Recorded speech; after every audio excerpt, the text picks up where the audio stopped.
이번 13회 예고편을 자세히 보면 선재가 소리한테 또다시 집착하게 된 이유를 발견할 수 있는데요.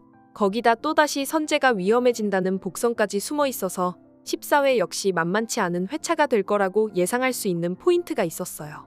선재가 소리한테 집착을 하게 된 이유는 소리가 영화사 대표 가방에서 빼내온 빨간 봉투 때문이었습니다. 술에 만취했던 소리는 억울하고 답답한 심정을 가득 담아 빨간 봉투에 넣었는데요. 이게 왜 빨간 봉투인가 했더니 14회에서 등장할 반전 때문이었습니다. 소리가 선재와 다시 재회한 장소는 백룡영화제 영화인의 밤 행사장이었잖아요. 소리가 거기 간 이유는 영화사 대표의 가방에서 빨간 봉투를 빼내오기 위해서였습니다.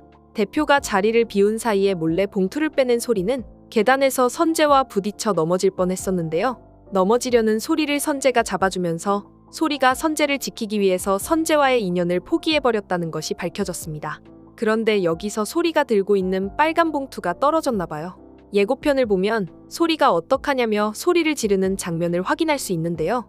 이때 소리가 보고 있는 TV를 자세히 확대해보면 선재가 시상자로 등장해서 수상자를 발표하는 상황이라는 것을 알 수 있습니다. 소리가 선재를 보면서 이렇게 소리를 지르게 된 건 소리가 들고 있는 빨간 봉투 때문이겠죠. 소리 봉투가 하필 빨간색이었던 건 선재가 들고 있는 봉투랑 같은 색깔이었어서 두 사람의 봉투가 뒤바뀐 걸 모르는 전개로 흘러가기 위한 복선이었습니다. 선재와 소리가 계단에서 부딪혔을 때 선재가 가지고 있는 봉투와 소리의 봉투가 서로 바뀌어 버렸고 집에 온 소리가 봉투를 열어봤을 때 그 안에 들어있었던 건 소리가 전날 술에 취해 악담을 썼던 종이가 아니라 그날 영화제에서 상을 받을 수상자의 이름이었던 거죠. 그때 TV에서는 생방송으로 수상식이 진행되고 있었고 선재가 들고 있는 빨간 봉투가 바로 소리가 지난밤에 악담을 가득 써놨던 봉투였습니다.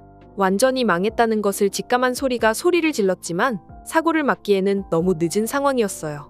선재가 어떻게 상황을 무마했을지도 궁금하지만 선재가 소리한테 호기심을 가지게 된 건 직장인의 애환이 가득 담겨 있었던 소리의 빨간 봉투 때문이었겠죠. 그래서 선재는 소리가 기획한 영화에 출연하겠다고 하는 것 같은데 소리는 선재가 또다시 위험해질까봐 선재의 출연 제의를 거절하는 것 같은 흐름으로 흘러갈 것 같습니다. 소리의 이런 예감이 틀린 게 아니라는 단서가 예고편에 등장했습니다. 예전에 선재 주변을 맴돌던 사생팬이 있었잖아요. 소리가 데리고 가서 밥까지 먹이고 그랬었는데 이번 예고편에 그 사생팬이 또 등장했어요.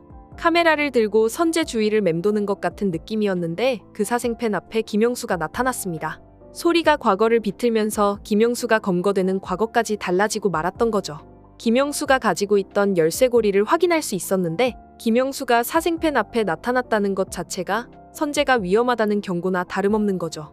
사생팬은 당연히 선재 주변을 맴돌고 있었을 테니까요.